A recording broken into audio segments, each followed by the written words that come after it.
हाँ, तो विद्यार्थियों पिछले लेक्चर में अपन ने फंड फ्लो स्टेटमेंट का एक प्रश्न हल किया था और आज अपन विभिन्न प्रकार के व्यवहार डिस्कस करेंगे जिनमें कोष का प्रवाह होता है या नहीं होता है, और होता है तो उसका क्या कारण है, और नहीं होता है तो उसका क्या कारण है, कारण सहित आपको समझाने की कोशिश करेंगे। सबसे पहले लेते हैं रोकड़ विक्रय। रोकड़ विक्रय में इसके किसी भी व्यवहार को समझने के लिए उसकी रूट पे जाना पड़ता है। तो रोकड़ विक्रय की सबसे पहले यह समझेंगे कि एंट्री क्या होती है। तो रोकड़ विक्रय की एंट्री होती है cash account debit to sales, और बाद में इस सेल्स को किया जाता है ट्रेडिंग अकाउंट में ट्रांसफर। तो sales account debit to trading account, और ट्रेडिंग अकाउंट का प्रॉफिट पी एंड एल में ट्रांसफर होता है तो trading account debit to profit and loss account entry होती है। तो इन तीनों प्रविष्टियों का अंतिम प्रभाव देखने पर यह ज्ञात हुआ कि एक तो रोकड़ खाता प्रभावित हुआ और दूसरा लाभ हानि खाता प्रभावित हुआ। रोकड़ खाता चालू संपत्ति का खाता है और लाभ हानि खाता दीर्घकालीन कोष का खाता है। ये दोनों ही खाते अलग अलग समूह से आते हैं, जो अपन ने शुरुआत में डिस्कस किए। दो सेट, एक सेट में करंट एसेट्स करंट लायबिलिटी थी, दूसरे एसेट्स में फिक्स एसेट्स और लॉन्ग टर्म फंड्स थे। सॉरी। तो ये दोनों खाते अलग अलग समूह से होने के कारण ये कोष प्रवाह का व्यवहार हो गया। क्योंकि दोनों एक ही समूह से होते तो ये नहीं होता। इससे कार्यशील पूंजी बड़ी है, अतः संचालन के लाभ द्वारा कोष का ये स्रोत है। इसी तरह से एक उदाहरण लेते हैं अपन, उधार विक्रय, क्रेडिट सेल। उधार विक्रय करते हैं तो प्रविष्टि होती है debtors account debit to sales. Sales को ट्रांसफर करते हैं ट्रेडिंग अकाउंट में, sales account debit to trading account, और ट्रेडिंग के प्रॉफिट को ट्रांसफर करते हैं पी एंड एल में, तो trading account debit to P and L. तो कुल मिला के एक तो देनदार खाता और दूसरा लाभ हानि खाता प्रभावित हुआ। और वो की वो चीज, पहला खाता चालू संपत्तियों का है और दूसरा खाता दीर्घकालीन कोषों का है। दोनों खाते अलग अलग समूह से हैं, इसलिए कोष प्रवाह का व्यवहार हो गया है।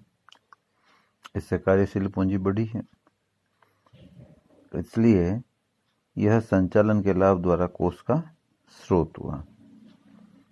इसी तरह तीसरा व्यवहार लेते हैं, वेतन चुकाया, सैलरीज पेड। तो एंट्री करते हैं salaries account debit to cash, फिर सैलरी ट्रांसफर होती है पी एंड एल में, profit and loss account debit to salaries. इस ट्रांजेक्शन में भी एक खाता रोकड़ का प्रभावित हुआ, दूसरा लाभ हानि खाता प्रभावित हुआ।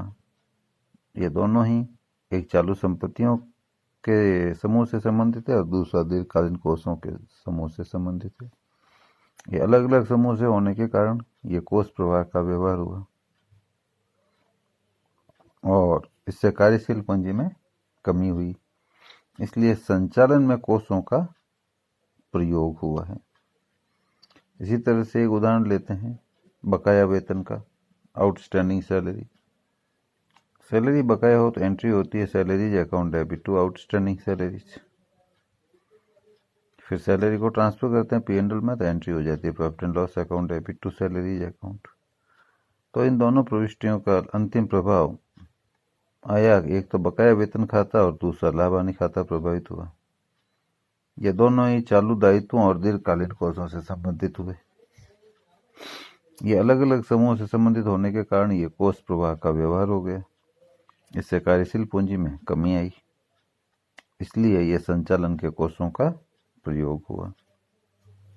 इसी तरह एक अपन ले सकते हैं रोकड़ खरीद, कैश परचेजेज। तो उसमें भी एंट्री होती है purchase account debit to cash, फिर परचेज अकाउंट ट्रांसफर होता है तो trading account debit to purchase, और ट्रेडिंग अकाउंट का बैलेंस ट्रांसफर होता है तो एंट्री होती है profit and loss account debit to trading account. तो इससे खाता, एक तो रोकड़ का खाता प्रभावित हुआ, दूसरा लाभ हानि खाता प्रभावित हुआ। और ये दोनों ही एक चालू संपत्ति के ग्रुप से है और दूसरा दीर्घकालीन निधि से संबंधित ग्रुप से है। ये अलग अलग समूह से होने के कारण कोष प्रवाह की ये मद हो गई और इसे कार्यशील पूंजी में कमी आएगी, इसलिए ये संचालन द्वारा कोषों का प्रयोग हुआ। ठीक इसी तरह से उधार खरीद का भी ये का ही आ जाएगा और एक अपन ले सकते हैं उदाहरण देनदार से राशि प्राप्त होने की। तो इस दशा में एक ही एंट्री होती है, cash account debit to debtors. तो इस व्यवहार में दो खाते, एक रोकड़ का और एक देनदार का प्रभावित हुआ। दोनों ही एक ही समूह के हैं, चालू संपत्तियों से संबंधित, इसलिए कोष प्रवाह की मद ही नहीं हुई क्योंकि कार्यशील पूंजी में कोई परिवर्तन ही नहीं हुआ। इसलिए यह व्यवहार न तो कोष का स्रोत है न ही कोष का प्रयोग है। इसी तरह से एक व्यवहार लेते हैं, लेनदारों को चुकाया, तो एंट्री होती है creditors account debit to bank. इस व्यवहार में भी दोनों खाते जो होंगे एक लेनदार का और एक बैंक का, ये दोनों ही एक करंट एसेट से एक करंट लायबिलिटी है, पर एक ही समूह से संबंधित है, इसलिए लेनदार खाता चालू दायित्वों का खाता है और बैंक खाता चालू संपत्तियों का है। इससे कार्यशील पूंजी में कोई परिवर्तन नहीं हुआ, इसलिए कोष प्रवाह की मद नहीं हुई। एक उदाहरण लेते हैं, जैसे स्थायी संपत्ति खरीदी। तो स्थायी संपत्ति खरीदने से एंट्री होती है fix assets debit to bank. इसमें स्थायी संपत्ति खाता और बैंक खाता दो प्रभावित हुए, जिसमें बैंक खाता चालू संपत्ति से संबंधित है और स्थायी संपत्ति खाता दीर्घकालीन स्थायी संपत्ति से कोषों से संबंधित समूह से संबंधित हो गया। तो इसके कारण ये कोष प्रवाह की मद हो गई, इससे कार्यशील पूंजी में कमी आई और ये स्थायी संपत्तियों में कोषों का प्रयोग माना जाएगा। परंतु यदि एक उदाहरण लेते हैं, फिक्स एसेट्स उधार खरीदी, तो एंट्री हो जाएगी fix assets account debit to supplier. तो ऐसी दशा में स्थायी संपत्ति खाता और पूर्तिकर्ता का खाता, दो खाते प्रभावित हुए। पूर्तिकर्ता का खाता चालू दायित्व का खाता है और स्थायी संपत्ति का खाता है वो स्थायी संपत्ति का और दीर्घकालीन कोषों से संबंधित समूह का खाता, ये अलग अलग समूह से हो गए, तो ये कोष प्रवाह की मद हो गई। इससे कार्यशील पूंजी में कमी आएगी, इसलिए स्थायी संपत्तियों में कोषों का प्रयोग हो गया। इसी तरह अंशों के निर्गमन द्वारा स्थायी संपत्ति खरीदी, तो इसकी एंट्री होती है fix assets debit to vendor और बाद में vendor debit to share capital. तो इसमें क्या हुआ, स्थायी संपत्ति खाता और अंश पूंजी खाता दो खाते प्रभावित हुए। दोनों ही दीर्घकालीन कोषों से संबंधित खाते हैं, एक ही समूह से संबंधित है। ये दोनों एक समूह के होने के कारण कोष प्रवाह की मद ही नहीं बनी, इससे कार्यशील पूंजी में कोई परिवर्तन नहीं हुआ। इसी तरह से एक व्यवहार हो सकता है स्थायी संपत्तियों पर हाथ लगाना, depreciation account debit to fix assets.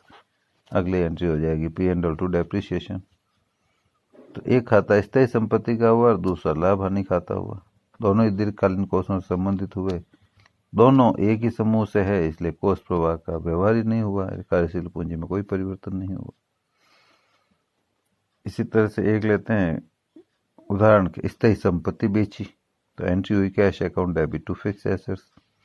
तो इसमें एक खाता तो रोकड़ का प्रभावित हुआ जो चालू संपत्ति से संबंधित है और दूसरा स्थायी संपत्ति का हुआ, ये दीर्घकालीन कोषों के समूह से संबंधित है। दोनों खाते अलग अलग समूह से हैं, इसलिए कोष प्रवाह का व्यवहार हो गया, जिससे कार्यशील पूंजी में वृद्धि हो गई, इसलिए स्थायी संपत्तियों के द्वारा कोषों का स्रोत हो गया।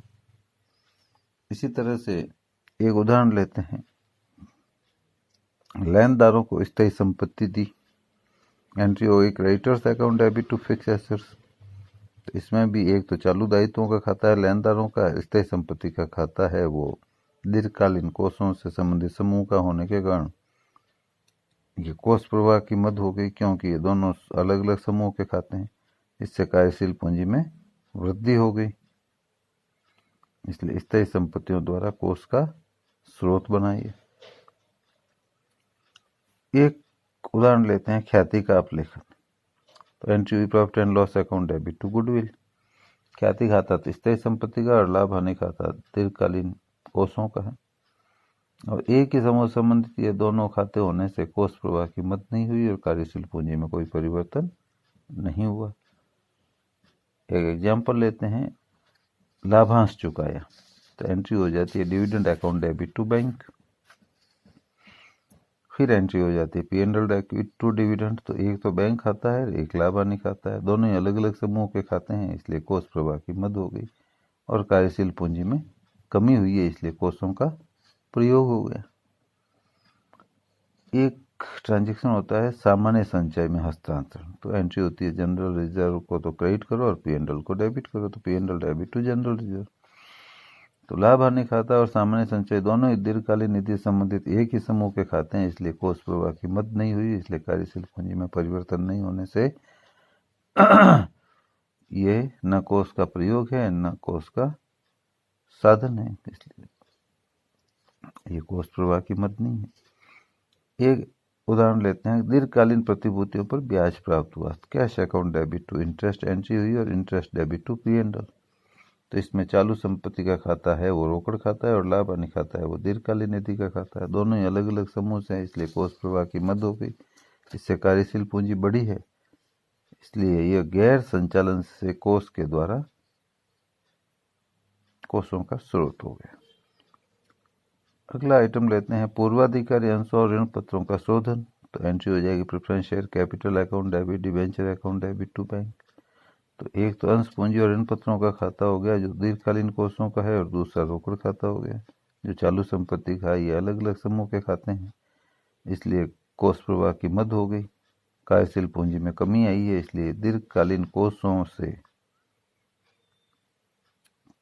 कोष का प्रयोग हो गया। एक उदाहरण लेते हैं, ऋण पत्रों का अंशों में परिवर्तन, तो एंट्री होगी debentures account debit to share capital. ऋण पत्र और अंश पूंजी दोनों ही दीर्घकालीन कोषों के समूह के आइटम होने से कोष प्रवाह का व्यवहार ही नहीं है, इसलिए कार्यशील पूंजी में कोई परिवर्तन हुआ ही नहीं। एक एग्जाम्पल लेते हैं, संदिग्ध ऋणों के लिए आयोजन, तो एंट्री होती है profit and loss account debit to provision for doubtful debts. तो ये तो एक तो लाभ हानि खाता है जो दीर्घकालीन कोषों से संबंधित है, और दूसरा संदिग्ध ऋण प्रावधान खाता है जो चालू दायित्व से संबंधित है। ये अलग अलग समूह के खाते हैं, इसलिए कोष प्रवाह की मद हो गई। कार्यशील पूंजी में कमी हो गई, इसलिए संचालन में कोषों का प्रयोग हुआ। एक और उदाहरण ले लेते हैं, रोकड़ में अंशों का निर्गमन, तो cash account debit to share capital. तो रोकड़ खाता तो चालू संपत्ति है और अंश पूंजी खाता दीर्घकालीन कोष है, दोनों अलग अलग समूह से संबंधित है, इसलिए कोष प्रवाह की मद है। इससे कार्यशील पूंजी बढ़ी है, तो दीर्घकालीन कोषों से कोष का स्रोत हुआ है। लास्ट अपन एक उदाहरण ले लेते हैं, शुद्ध लाभ हो, तो शुद्ध लाभ हुआ तो आगम का व्ययों पर आदि की शुद्ध लाभ होता है, जिससे एक तो शुद्ध लाभ होने से चालू संपत्तियां, मतलब चाहे वो रोकड़ में हो, चाहे उधार विक्रय के रूप में हो, या किसी और अर्जन या प्राप्ति आय के संबंध में हो, तो शुद्ध संपत्तियां बढ़ी है, चालू संपत्तियां बढ़ी है। इसलिए एक खाता तो चालू संपत्ति का प्रभावित हुआ और दूसरा लाभ हानि खाते का हुआ। क्योंकि लाभ होता है तो या तो आपके कैश बढ़ता है या डेटर्स बढ़ते हैं। तो एक खाता तो चालू संपत्ति का हुआ, दूसरा लाभ हानि खाता हुआ वो दीर्घकालीन कोषों का हुआ। ये अलग अलग समूह से संबंधित खाते हैं, कोष प्रवाह की मद हो गई, इसलिए कार्यशील पूंजी में वृद्धि होती है। यह संचालन से लाभों द्वारा कोष का स्रोत है। ये सबसे इंपॉर्टेंट है, शुद्ध लाभ की एंट्री। ऐसे तो अपन सीधा शुद्ध लाभ हो गया, पर इससे करंट एसेट्स प्रभावित होती है। क्यों शुद्ध लाभ होता है तो करंट एसेट्स बढ़ती है, तो एंट्री करनी हो तो करंट एसेट्स टू P&L हो जाता है शुद्ध लाभ का। क्यों करंट एसेट्स तो बढ़ी है, लाभ हुआ है, इसका मतलब चाहे किसी रूप में हुआ हो, रोकड़ विक्रय से हुआ हो, उधार विक्रय से हुआ हो, या कोई और अर्निंग से हुआ हो, प्राप्य आय से हुआ हो, एक्रूड इनकम हो चाहे रिसीव्ड इनकम हो, तो ये कोई न कोई करंट एसेट्स, चाहे कैश बढ़ा, चाहे डेटर्स बढ़े, चाहे एक्रूड इनकम बढ़ी, वो डेबिट हुई और टू P&L हुआ। इसके साथ ये चैप्टर पूरा हो जाता है। धन्यवाद।